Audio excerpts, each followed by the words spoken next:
Okie dokie. It's time to do a show. It's time to rub sleep out of my eyes. I don't know why I couldn't sleep last night. Just the way it goes sometimes. And do a big Wednesday recap here on Old Man Squad Fantasy Basketball presented by FanDuel, the FanDuel Sportsbook, our Believe Network, benevolent overlords, and by the letter Q? I don't know. 7? Yesterday I had game winners. Witters? Ahem. Sniff. Make sure we can actually say their words today. Yesterday I had game winners aplenty. Austin Reeves, John Morant, although his was with 7 seconds left, so not quite a game winner. Well, not a walk-off. Still a game winner, not a walk-off. And a crap ton of fantasy basketball stuff. So let's stop goofing and let's start breaking it down. Right here on Old Man Squad. Please like, rate, and subscribe as you settle in. Find me over on social media at Dan Besbris, DanBesbris. There it is on your screen, YouTubers. We begin. Houston clubbed Toronto 139-121. Rockets are putting up big offensive numbers these days. Good games for pretty much everybody. Tari Eason looked good in his 23 minutes. Amen Thompson nearly triple-doubled. Everybody can allay their concerns. Played 40 minutes to get there somehow. Kevin Durant, 31 and 5, 3 blocks. He's doing this thing where he doesn't make all of his free throws anymore, and I'm nonplussed. KD number 34 right now, and on the way up.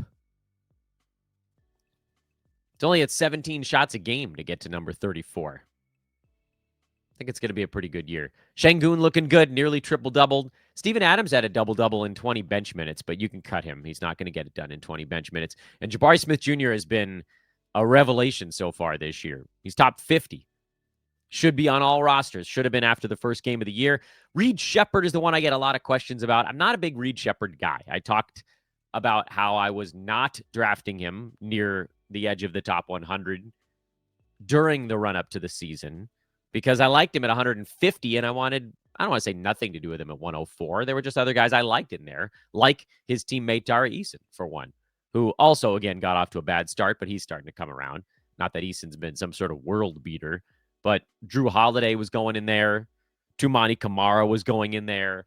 There were just easier calls in that range than needing a bunch of things to break right. However, if you once again went against medical advice here and drafted Reed Sheppard, you got to hold on because he has a really good fantasy stat set. It's just going to come down to whether or not he actually gets to play. For the Raptors, Scotty Barnes, it sounded like he may have been a bit dinged up at the end of the ball game. I didn't see a ton about it. Honestly, I got alerted to it when I started to go through the Basketball Monster page instead. It's like, all right, something happened to this guy, and I couldn't really figure it out. So I'm going to assume he's fine until we hear otherwise. Barnes looked good. Brandon Ingram looked good. And that's kind of the funny thing right now is that those two guys sort of feel like the guys who have the first path to value. RJ Barrett is hanging on to solid value because he's shooting 80% at the free throw line and 58% from the field, two things that are going to come crashing down. Emmanuel Quickley is ranked in the 80s, which is around where he was getting drafted. No, that's not true. It's actually behind it. He was getting picked up in the 60s and 70s. That's why I didn't really want him there. I like his steals and assists, but I continue to be somewhat worried about what his role is going forward. The nice thing is Toronto wants to play fast and they're not guarding anyone, so a lot of people are getting fantasy stuff anyway. Colin Murray-Boyles got the fill-in start for Jakob Poeltl and was not good. We can not worry about it. Is there anything to do in this ball game? No. I guess Reed Sheppard hold is probably the news from this ball game. Cleveland and Boston, Jalen Tyson played 27 minutes and looked pretty good, actually. You can put him on your watch list, but I don't think I'd add him yet. Make sure DeAndre Hunter is rostered. He shot very poorly in this game, but still had 18, 6, and 2. He's going to be good now that he's playing 30 minutes, at least until Max Strus or Darius Garland comes back. Possibly one, the other, or both. We don't really know for sure how much it's going to take to knock Hunter down. Something will, because his fantasy game is a little bit limited, but as long as he's going to get this kind of opportunity, he definitely needs to be started. Donovan Mitchell didn't have to do as much in this ball game, and he's number 61 out of the gates, which is not what we wanted. A big reason why is he's at 3.8 turnovers a game and a high volume, not good free throw number so far, which we know is going to figure itself out. So if you just turn those categories off for a minute, Donovan Mitchell profiles as an early third, late second, which is kind of what we thought he was going to be this year. And all right, you can take a mid-second round. That's a pretty safe mid-second rounder. But I wasn't like, you got to go get him. It was more of like, oh, if he's the mid-second rounder that gets to you, he's the last guy you take before you turn to Amen Thompson, Evan Mobley, and that next chunk of guys. By the way, Mobley's number 27, so he's been pretty good without shooting the ball well either. On the Boston side, we had a very strong eye on Josh Minott coming into this ball game because he had one good one, and I said, all right, this guy is your like prime watch list. I think we talked about this 2 days ago. If it was in the like if he does it again kind of thing, make the quick scoop. And I hope you guys all made the quick scoop because 11 and 14 with 4 defensive stats, that's a guy you got to have on your fantasy team. It seems like he has supplanted Sam Hauser as the starting power forward. The Celtics have won a couple ball games in a row with Hauser hitting 7 threes in 21 minutes off the bench. That's not going to happen every day. The guy you want is the one that's playing the minutes, and that's Minott. So make him your priority ad coming out of this podcast. Neemias Queta continues to do enough, like pretty good line by all accounts here. Nothing spectacular. He's hovering in the 80 range in 9 category leagues on numbers that I would call somewhat sustainable. I don't know that 2.6 defensive stats is going to stick. He still, to me, strikes me as like a 3rd to 4th string center, probably around the top 100 range. So that's a guy you should hold on to. And then the buy lows of the hour, at least out of Boston, Derrick White, who's somehow still ranked inside the top 50, despite having right now one of the worst field goal percent by volume marks in the league. He's taking 18 shots a game, which we love, but he's making 31% of them, which we do not love. Buy low on Derrick White because the only thing not happening right now for him is the shots going in. If you look at Derrick White year over year, and yeah, he has a bigger role this season, 44% on 12.5 shots last year got him to number 35. The assists will also go up as his teammates actually make a few buckets because they're not really hitting anything either, other than I think Jaylen Brown is shooting 52%, but Peyton Pritchard is at 39.5% as well. So you got these primary scorers on the Celtics that are not hitting buckets at all. Yucky. It's yucky. But I have good news for you guys. It's not going to hold. Pritchard's going to come up by 4 or 5%. White is probably going to come up by 10 to 15%. These are guys that are going to take a flying leap forward, and I love both White and Pritchard as pretty obvious percentage-based buy low candidates. So that's a big piece of news coming out of this one as well. Boston's kind of a focal point from this show. Speaking of focal points, I want to give a big thank you to everybody that has put $1 in the $1 Patreon. As I've also mentioned, we are going to start some sort of subscriber pod. I don't know when exactly that's going to happen, but it's just going to be like me talking to friends. I think it's going to be a lot of fun. I hope you guys will join for that. But even if you don't, just know that as you continue to join, everything that you guys do brings us closer to doing all of this stuff for free forever. I'm watching the budget like a hawk. I'm watching him like a hawk. And we're close. So please consider it. It's in the show description. It's patreon.com/oldmansquad. Orlando has problems. One of them is Jalen Suggs' health. They're playing him 20 to 21 minutes a game right now. It's going to come up at some point, but this is obviously a very slow ramp up. I didn't draft him almost anywhere. There was one league where I needed steals badly late, and he fell a little bit, and already it's been a regrettable choice. But no matter where you drafted him, you have to hang on. I tried not to, honestly. He was on my red board, guys I was trying to avoid at 95. But again, if you drafted him against medical advice, wait it out. Wendell Carter Jr. had been playing well, but he fouled out. Did he foul out of this ballgame or just, yeah, he fouled all the way out. I thought for a minute he only had 5. Foul trouble, obviously, was a big part of it, and then foul all the way out was the rest of it. He is number 198 in 9 category leagues, but a lot of that's because he's shooting 40% from the field and 68 at the free throw line on pretty high volume.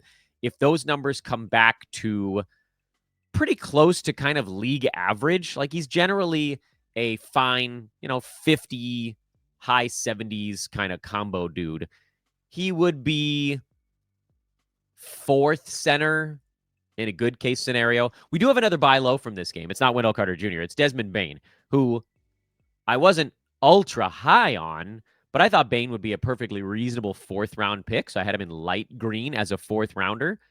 He was the guy I would take if Kawhi wasn't there and if Cooper and Denny Avdia and Austin Reeves weren't there. Then it was Bane and Jimmy Butler were sort of like my next guys down. Desmond is going to be fine. I don't think he's going to be great. I never thought he was going to be great this year because his role wasn't going to get any bigger, and he was about as efficient as you were going to get in Memphis. So take that efficiency, transplant it. My assumption was that he was going to do about the same year over year, and right now he has no defensive stats. Through 5 games, he has a steal and 2 blocks.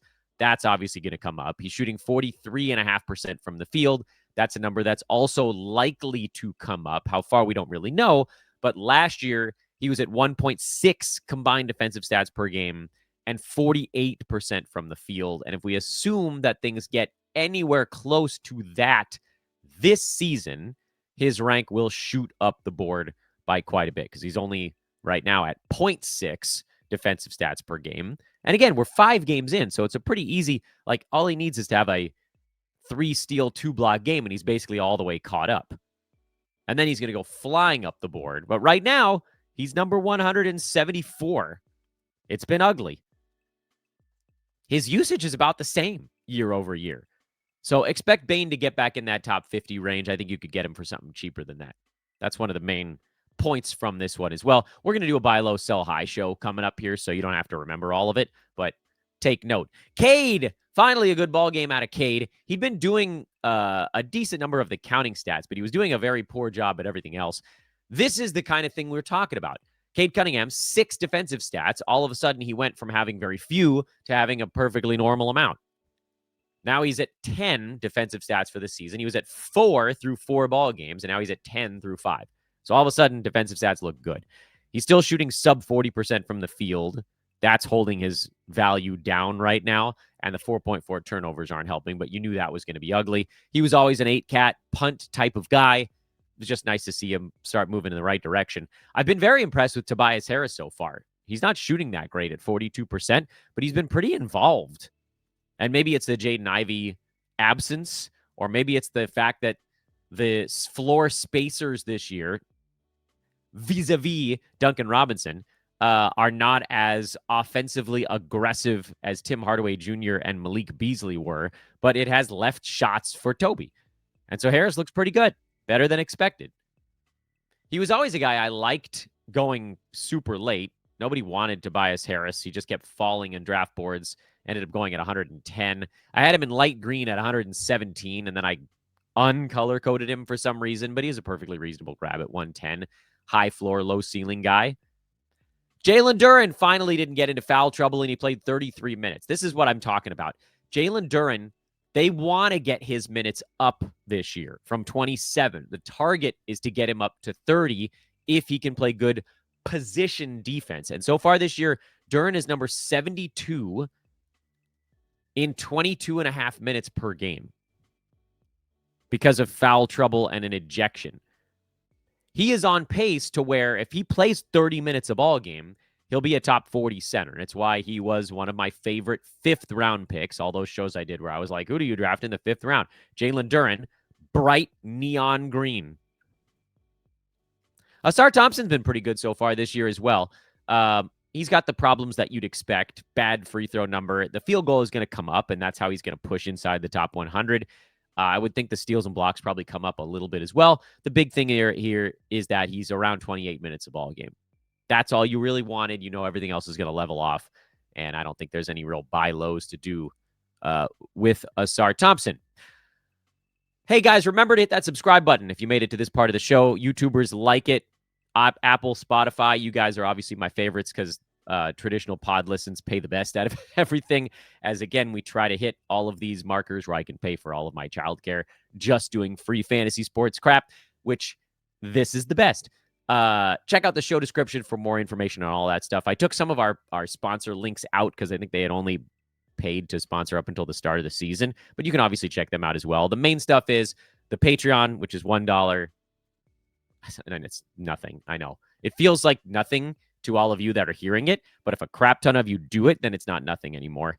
Also in the show description, my free Google Sheet that has the injury replacement board, and I bring that up right now because the Atlanta Hawks played last night, and Trae Young didn't finish the ball game. Sounds like he's got a knee sprain. They don't really know exactly the severity of it. He tried to play through it because he is a pretty tough nut. But, Hawks were like, let's not. It's early in the season.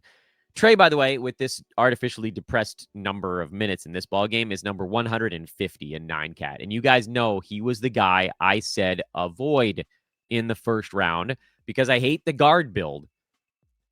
Don't shoehorn yourself into a particular build. And so far, that one looks like we knew what we were talking about. Porzingis, he's, when he's healthy, he's good. Jalen Johnson, when he's healthy, he's very good. These guys both look like they could end up in the second round at the end of the year. Jalen Johnson, a little bit back of that right now. Not really sure why. Oh, it's because his blocks are down a little bit. If Jalen Johnson starts blocking a shot a game, he'll be a second rounder. Onyeka Okongwu has been outstanding so far this year. He's number 51 in 9 category leagues. That's great. You got him probably around 90. But the main thing to take away, 2 main takeaways from this ball game. Dyson Daniels is an intense buy low. He wasn't a guy we targeted, but he's a guy I'm targeting now. I didn't know if I was going to have anything to do with him this year. My assumption was just basically that his steals were going to come down from 3 to more like 2 point something. And he's at 2.2 right now, which is still very, very good. It's just not 3. He's shooting 31%. That's the big thing with Dyson Daniels. He's only taking 7 shots a game as well. That's another issue. I don't think that he's getting anywhere near second round value this season. That's why I said don't draft him in the second round. Don't draft him in the third round. Think about him in the fourth round. I was totally fine with him as a late fourth round pick. And now you could probably get him for like a 6th, 7th rounder, and I would probably do it on Dyson. Also, Nickeil Alexander-Walker should be rostered. He was good while Zachary Reese-Shea was out. And I thought, all right, well, this guy's about to fade as the team gets healthy. And then bingo, bango, Trae Young goes down. And he really needs to play for the Pelicans at some point. Nolans. Nickeil Alexander-Walker got the start in the second half for Trae Young. Not that he's the point guard necessarily. Daniels, Porzingis, Jalen Johnson offense is going to run through those guys. But he's going to play. And if he plays, he's going to get steals.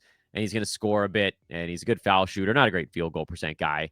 And he's just going to get some across-the-board stuff. Not all of it, but it's going to be good enough, certainly. So make sure Nickeil Alexander-Walker is added in your league on the Trae Young news. We don't know exactly how long he's going to be out, but however long that is, Nickeil Alexander-Walker is going to be solid enough. Keep an eye on Luke Kennard. He did this in Memphis before. He's done this for the Clippers before, where he sort of became like a de facto point guard, and he did play 28 minutes yesterday. So one eye on Luke Kennard as well.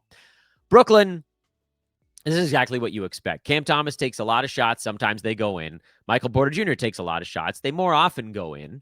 Nicholas Claxton. Yeah, I called him Nicholas because that's what it says on your screen right now. Nick Claxton was a little bit better, but somebody that I really wanted nothing to do with.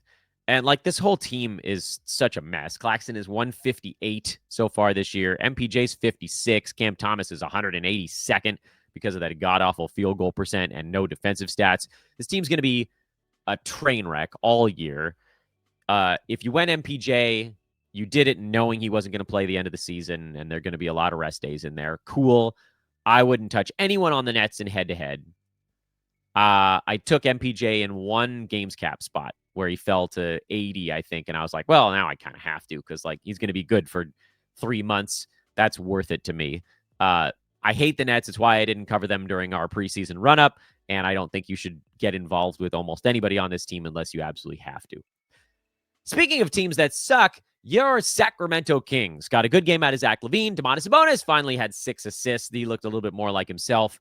DeMar DeRozan is going to just sort of quietly chunk along at probably like a top 75 range type of clip. And the team is going to be bad. The good news here is our preseason calls are starting to look more and more accurate. Malik Monk is going to slowly fade here. I like the minutes at 28, but he's not a point guard for this team anymore. And he's at 2 defensive stats a game and 55-88 splits. When that field goal percent falls off and the defensive stats fall down, Monk will be outside the top 100. Schroeder has already fallen outside the top 100 and that's despite the steals being unseasonably high. He's going to probably keep going down. He's a punt, field goal, assists only play, really. And I don't know that you can buy as low on Sabonis anymore. Russell Westbrook continues to start, throws arms in the air in confusion. He's a points league ad. I would not touch him in other formats. Oof, the Kings. Hey, Bazelis woke back up again. He had a good one. He had a couple of bad ones. Another good one. He's at 102 in rank on the year, which, by the way, brings us back to I really liked him when you could get him outside the top 100. I kind of avoided Bazelis at 75, where he was going by the end of drafts, because the other guys you could get there were such proven beasts. Why would I take a shot on someone whose fantasy game I don't know exactly how it's going to pan out? You could get Donovan Clingan there. You could 3 or 4 picks earlier get OG Anunoby there. I just thought there were easier calls, honestly, than Bazelis. I think he's going to be good. I just don't think he's going to be great yet. So don't get me wrong on Modest. This is a great ball game, but it does kind of feel like his great games come on days where the 3-pointers are going in. Because he's not a rebounder out of the power forward spot. The blocks are part of why you took the plunge on him, if you did. And right now, he's ranked 102 despite shooting 51% from the field and 85 at the free throw line. And I could see those numbers coming down. Bulls have been very warm from the field to start the year. Kevin Huerter continues to be a guy I would throw into my lineups in head-to-head leagues. Tre Jones is one of my favorite fill-ins. Josh Giddey nearly triple-doubled. He's starting to work his way up the board. Someone asked me how I felt about Ayo Dosunmu, and I said, and I quote, I'm not playing him unless both Kobe White and Josh Giddey are out. No word on Kobe White. He should be reevaluated pretty soon, but it ain't happening yet. The infirmed Indiana Pacers got 27 out of Siakam, 20 from Jarace Walker, and 17 off the bench from Ray J. Dennis. And my thoughts on this team are as follows. Aaron Nesmith shot 2 out of 16 and 0 for 2 at the free throw line. He's a hold, a very obvious one, because he's not going to shoot this badly all year. And it's why he's ranked so terribly right now, because he's shooting 29%, but the 13 shots a game is more than enough. He's going to be fine if they ever go in, which they will, because he's a good basketball player. They're going to go in. Ben Sheppard, I don't think is good enough to be a fill-in name. Obi Toppin's out for a month, so the center position got even more goofy. In this one, Jay Huff was your best option, but 3 guys are splitting the minutes still, so nah. Ray J. Dennis, I'm not in on yet. You can watch list him, but this is a ball game where he got 13 shots off the bench, and there are going to be days where he doesn't play that much because someone else is going to play a little better, and Rick Carlisle is going to hot hand it. The guy that I think you should probably be adding is Jarace Walker, who shot terribly in this game, but still managed 20 points, 6 boards, 5 assists, 3 steals, a block, and 4 3-pointers. And if he's going to get that kind of opportunity, he's got to be on your fantasy team. And this could be, honestly, this could be until Benedict Mathurin comes back. But also, I guess I don't really know for sure. It does kind of feel like the Obi Toppin injury is the one that popped Jarace loose. Because prior to this, he'd been playing decent minutes, but not really heavily involved. He played 30 minutes on opening night and went 6 for 11, 13 shots in his second game in 27 minutes, just 8 shots in game 3 in 26 minutes. But the assists have been decent. The rebounds have been decent. The steals weren't there until this last ball game, and we'll kind of see where that levels out. I don't have the balls to play him against a game's cap yet, but it seems like we're going to have some time here, like weeks, to assess whether or not we want to be playing with Jarace Walker. And I'm leaning towards probably, based on this ball game, that there's now finally enough guys out that Jarace is like, all right, fine, I'll take some shots. So I think you can make Jarace an ad. I'm leaning hard toward it. I did it in a head-to-head spot. Roto is the one where I'm like, meh. If I'm not going to have the stones to play him anyway, do I really need to make the move yet? So I held out a little bit. Another big injury, this one on the Dallas side. Anthony Davis left early with some leg soreness. Hopefully it's not a big deal. Dallas actually got the win anyway, because Dwight Powell got asked to play 29 minutes. And to answer your follow-up question, no, I'm not adding Dwight Powell. You could, but I'm not gonna. I just don't believe that he can do this nightly. Good game out of Cooper Flagg, 15, 10, and 4 with a block. This is a little more well-rounded. No defensive, the one block. Not many defensive stats. Didn't hit a three-pointer. He's going to figure it out slowly. I thought the bigger news in this game was actually the fact that D'Lo's minutes went back down to 20 when Brandon Williams came back from his little weed soiree at the airport. PJ Washington should be added and started if you haven't done that already. D'Lo, I added after 2 big minute games. I didn't think it was as closely tied to the Brandon Williams stuff as it now seems like maybe it is. And that may have been something I overlooked. But if those guys are going to be fighting for the point guard minutes, there probably isn't enough for either of them. Although both had good ball games here, like 20 to 22 minutes for either guy is not enough. I'll give D'Lo one more game, but then he may hit the cut list. I got to say, Utah's been better than expected. Portland had to go deep into their bag to get through this ball game, and Drew Holiday has been the king of fantasy basketball. He's number 31 in 9-cat so far this year, and I honestly don't know what more he could do. It's the 3.2 turnovers if you're trying to figure out why he's not even higher up the board. 22 in 8-cat. That's insane. Obviously, that's not going to stick all season long, but you guys know that I think, and I don't listen to everybody else's stuff. Full disclosure, I don't even have time. I don't even have time to listen back to my own stuff. I don't have time to proofread things I'm writing. So I definitely don't have time to read everybody else's stuff. But I think that I was probably the loudest jackass on Drew Holiday, because Portland clearly wanted a veteran floor general to usher the young guys into more wins in close ball games. This is like just the type of game that they brought Drew Holiday in for. Not to necessarily take a last-second shot, but just to help these guys make the right decisions on a basketball court. And he's done so much more than that. He's going to lose playing time when Scoot Henderson comes back but as good as he looks right now, I think it's mostly just going to be them just trying to give his body a breather. Tamani Kamara bounced back. Donovan Clingan continues to be quietly extremely efficient so far this year. I'm looking for a little more out of Avdia. Not that he's been bad so far, but very high turnovers and not quite as much in the counting stuff as I was hoping for. But, I mean, he's not that far off. Shaedon Sharpe was the guy I told you guys you really should only draft him in points leagues, and so far that looks like a relatively accurate assessment. And then Jeremy Grant, bench Grant, missed a bunch of shots but has been insane at the free throw line. There's going to be a drop-off coming here with Grant, whether it's an injury-related one or a field goal percent related one, because he's still at 53%. The free throw number has been out of control. He's at 7.5 foul shots a game off the bench so far. A lot of this stuff is going to come down. You know what to do. His minutes could have been higher in this ballgame. I think he had a short first half stint. Yeah, he ended with 5 fouls. I'm trying to remember exactly what happened in all these ball games. It's too much.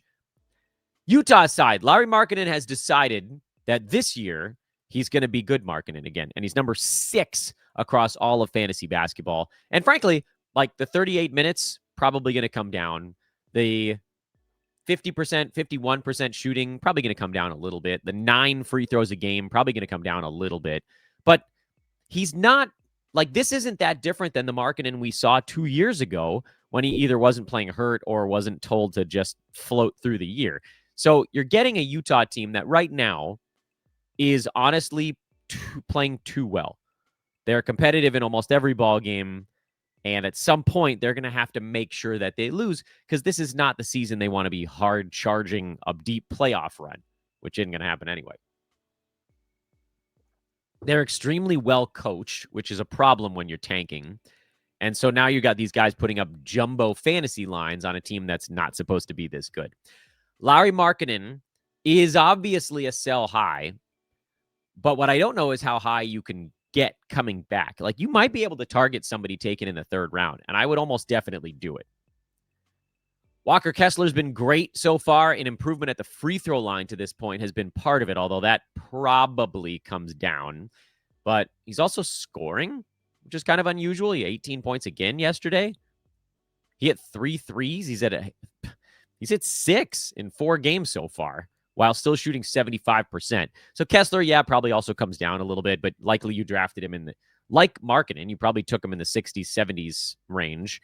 You could also just sit on him and see what happens, but that's more of a Roto Games Cap theory. Head-to-head, you probably want to move to somebody that you trust will play down the stretch. And then yesterday, we talked to Matt Lawson on the show, and he pretty much told you guys, look, what Keontae George is doing is not sustainable. He took 15 more free throws yesterday, and right now he's at 8.5 foul shots and hitting 97% of them.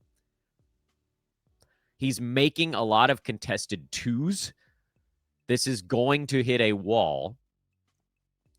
And the good news is you can get something pretty good for him right now if you're willing to. He's going to have plenty of volume this year. So that was the other thing that Matt talked about on yesterday's show. Like, the volume is not going to change, but the percentages are.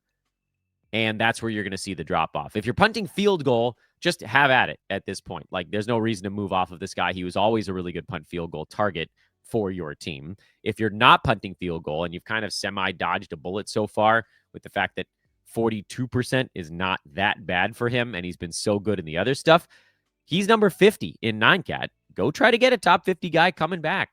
You might be able to pull it off. Other news from this Jazz side, in addition to basically the entire team being a sell high, Kyle Filipowski is a drop. Pelicans were terrible again, and the entire team is a buy low. The entire team. Trey Murphy's a buy low. Zion's a buy low if you're punting free throw. Jordan Poole, who I really don't want anything to do with anyway, but he's also a buy low. I'm just not a Poole guy this year. And plus, you've got the DeJounte Murray thing kind of hanging over Jordan Poole's backcourt spot. Jeremiah Fears was at least decent yesterday. He's not somebody you need to be picking up because of rookie stuff, but I don't know. I guess that was kind of fun for them. So what would I focus on? I think I would focus on a Trey Murphy buy low, if anybody on this team. He's shooting 35%, guys. That's not going to hold. This team is bad, but they're not quite this bad. Herb Jones, if you thought Trey Murphy's shooting was bad, Herb Jones is shooting 29.5% so far this year. When that gets sorted out, he's top 100, and he's going to get dropped. So pick him up. You don't even need to trade for him. All right, guys, I got to apologize for the start that Cam Johnson's put together because you know I'm high on him. I still think that Cam's going to get this thing figured out. He's in that, like, reverse honeymoon stage with the team where he's letting everybody else do everything. But as soon as the Nuggets figure out where he needs to be, he's going to start doing stuff. Because there isn't really any one player on the club that they want in his spot. And he got the normal amount of minutes. He played more minutes, the same number, exactly the same number of minutes as Nikola Jokic and Christian Brown yesterday to lead the team. This was an intense blowout, and all of those guys would have seen another 5-6 minutes in a closer ball game. Not that that would have fixed what was going on with Cam Johnson, because right now he's just not comfortable shooting a lot for his new team. He's in that situation where it's like you walk in with a new group of friends and you don't want to embarrass yourself, so you just don't really do much. You see this actually as a broadcaster. You see this when a new broadcaster takes over for like a long tenured one. Somebody comes in and, you know, like I'm thinking of like when Joe Davis took over for Vin Scully in LA, and everybody was like, how can you replace Vin Scully? And at the beginning, Joe was very buttoned up and, you know, by the book. And like 2 to 3 years in, when he realized that they were going to continue to let him have the job. Then he started to let the weird out a little bit. And now, to me, that's really fun listen, and he's ascended even higher in the baseball play-by-play ranks, basically the apex of it. That's what's happening to a much different degree here with Cam Johnson. It's not going to take 3 years for him to feel comfortable with these guys, but it's going to take more than a week. And that is something that I admit I did not build into my projections. I thought that they would just sort of slot him in and he would comfortably take some shots, but it's taking some time for him to feel like he's a part of this thing. And the fact that he took 4 shots in 27 minutes is the perfect example of that. He's just like, he's not going to be a guy with a usage rate under 10 when Jokic is feeding everyone. They've got to figure out where he likes to shoot from, where he likes to move. He's got to learn all the stuff that they're doing. And unfortunately, I screwed up and I didn't build that into my projections. And we should have been ready for a bad first month. But I can almost promise you guys that by week 4 or 5, Cam Johnson's going to look pretty decent. And we're going to hopefully have forgotten about all of this grubby mess. Lakers. Austin Reeves' Lakers. Big game from Jake LaRavia as well. There's a lot going on with LA, but the simple reasoning here is just injury replacement stuff. Because LeBron's out, Luka's out, Vincent's out, Marcus Smart is out. Hey, Jackson Hayes was back. Woo! But what the Lakers have that they didn't have in the past is an Austin Reeves that is a brilliant now passer out of the pick and roll game. He's turned himself into an unbelievable pick and roll player. He only shot 31% in this ball, or 39% in the ball game because the Wolves were trying to force him to do as much as possible. But he managed to turn that into 16 assists and a game winner. Now it helps, 16 assists. That's something you're going to get when Jake LaRavia shoots 10 out of 11. And DeAndre Ayton shoots 8 out of 11. And so the main guys you're kicking it to, and Rui Hachimura is 7 for 14. When the main guys you're throwing the ball to are shooting 50 to 90%, yeah, you're going to pile up assists a little bit quicker. But I can't imagine how happy the Lakers are right now to be 3-2, right? They're 3-2 when they've gotten 0 games out of LeBron and 2 out of Luka.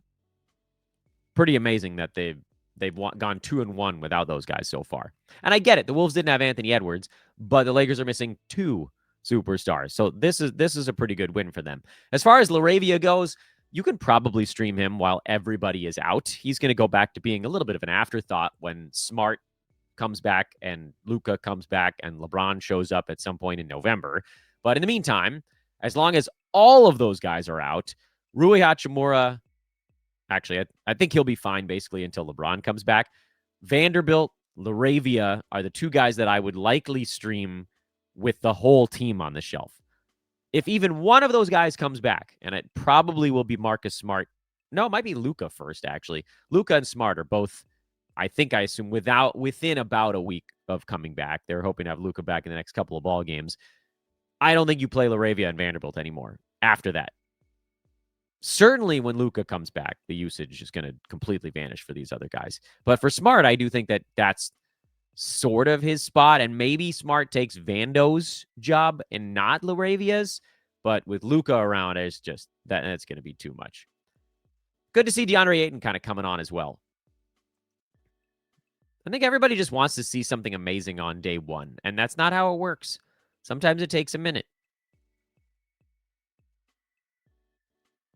As soon as Ayton hits a free throw, then everything will look fine. He's shooting 40% at the foul line, but he's at 16-9 with a steal, a block, and 62% from the field. Everything else is fine.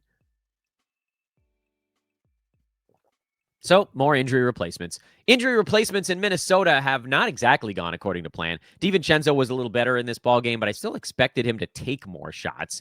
Jaden McDaniels has been the guy taking all the shots. Like, almost all of the Anthony Edwards stuff went straight to Jaden McDaniels. Go figure. Anyway, he's been awesome with Ant out. He's been pretty damn good regardless. Mike Conley played 28 minutes. I'd be surprised if his legs worked today. And it was pretty good, actually, in 28 minutes. But I just don't think the Wolves can promise us that he's going to get more than 24, 25 minutes. So I'm going to leave Mike Conley alone. And instead, I'm going to hope that Naz Reid is not this bad again in their next ball game. You go Naz, Rudy, Dante, Jaden, and Julius while Anthony Edwards is out. And in the final game of the docket, John Morant had himself a game winner as well. Someone on Twitter was like, not a game winner. Hey, dog, It's a game-winning shot. It's just not a walk-off game winner. Okay? I made that mistake earlier in the podcast. It can be a game winner without being an at-the-buzzer game winner. Like the game-winning bucket. It is what it is. It was the game winner. The other team did not score, and so that shot was the one that won the ball game. But yeah, not a walk-off game winner. I screwed that up earlier in the show as well.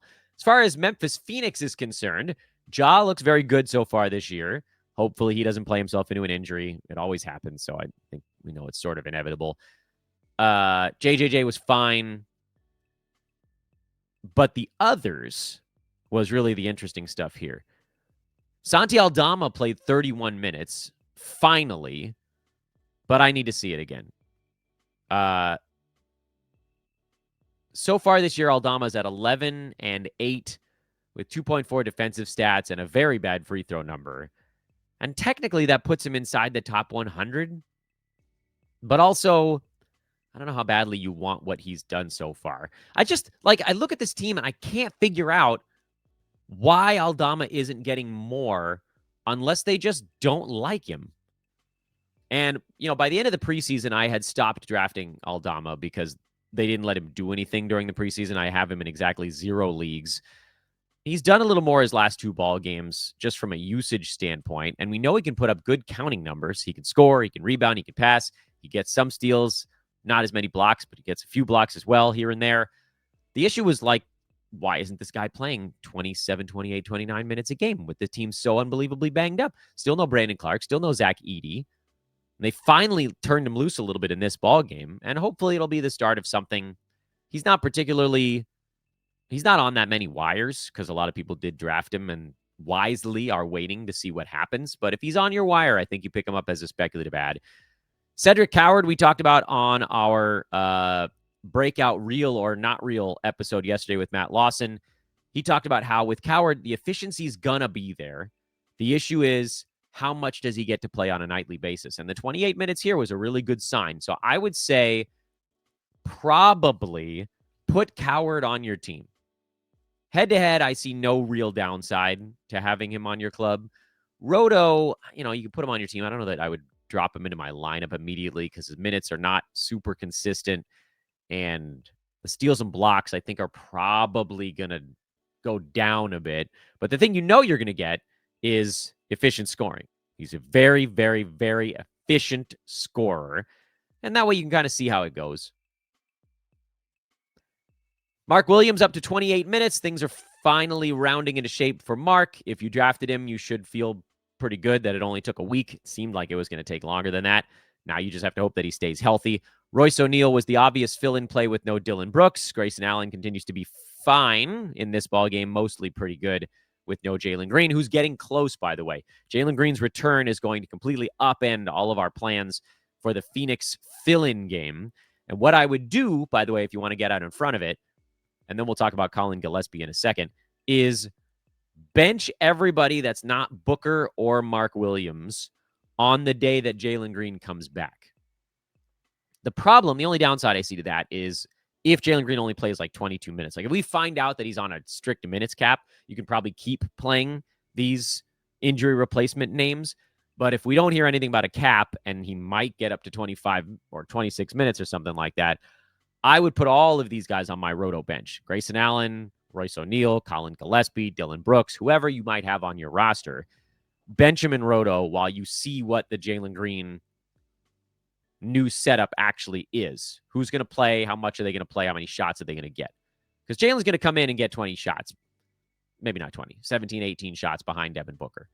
He's going to be the number 2 guy on this team. It's very obvious because they don't have another guy that should be a number 2. Grayson Allen's not a number 2. Brooks is not a number 2. Royce, definitely not. Certainly not Gillespie. So then you see how it goes. Head-to-head, what I would do is hang on to these guys until you see what the team, how the pieces fall after a Jalen Green return. And if you wanted to pick up Colin Gillespie between now and then, I'm okay with that as well. He's played pretty big minutes off the bench. He's shown a really nice point guard-y kind of stat set. And, maybe it holds. I'm skeptical. I think that when Brooks and Green come back, that's just too many minutes that get sucked out of the main pool. You're talking about 60 plus that is available right now because of those two guys. And, you know, like Royce O'Neal's not going to play 35 minutes. That'll go down into the 20s, but that's still 50 minutes that have to come from somebody.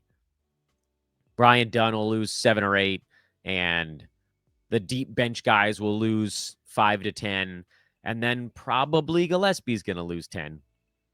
So in the end of all of this, it's probably just going to be Booker, Green, for whatever build he fits in for you, and Mark Williams. But there's a chance that there's a fourth guy, and the likeliest of those would be either Allen or Brooks. I would rather it be Grayson Allen because I like his fantasy game more, but it might be Dillon Brooks because he's the guy that's going to be like, mine, and take a bunch of shots anyway. And he's be like, all right, Booker, you get 22, and Jalen Green, you get 17, but I'm taking my 14. And in that case, Dillon Brooks would be like just inside the top 100. Whoopsies, accidentally scrolled the page. Didn't mean to do that. Okay, that's the recap show. What were the quick hitters from that one? I'll give you guys the quick hitters here before we wrap this bad boy up. Quick hitters. We'll do this Ace Ventura style. Reed Sheppard, soft hold. DeAndre Hunter, add. Josh Minott, priority add. Derrick White and Peyton Pritchard, buy low. Bane, buy fairly low. Trae Young, hurt. Nickeil Alexander-Walker is the add. Jarace Walker is an add. Ben Sheppard is a drop. Anthony, I had to take a breath. I failed it. Anthony Davis, hurt. No real clear add there. Sorry, I'm not picking up Dwight Powell. Kyle Filipowski's a drop. You can buy low on the entire Pelicans team. Cam Johnson's been terrible so far, but try to hold. Rui, Vando, and LaRavia, all streamable in Los Angeles until somebody comes back. Cedric Coward is an ad stash kind of guy. Royce O'Neal, Colin Gillespie, these guys are fill-ins for Phoenix alongside Grayson Allen. Please wait on the Dillon Brooks status and the status of Jalen Green. Also, want to send our best wishes to Nikola Topic. I might have screwed that up. Who apparently is dealing with testicular cancer. That is a very scary situation.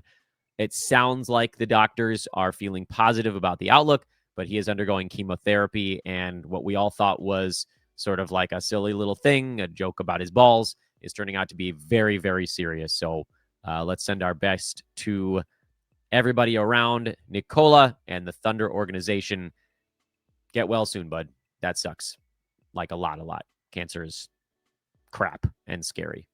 I'm Dan Vespers. Thanks for watching. Subscribe, please, on your way out. Please, if you have a buck, the Patreon is out there waiting for you. And let's do a buy low, sell high show before I'm done talking for the day. Later, everybody.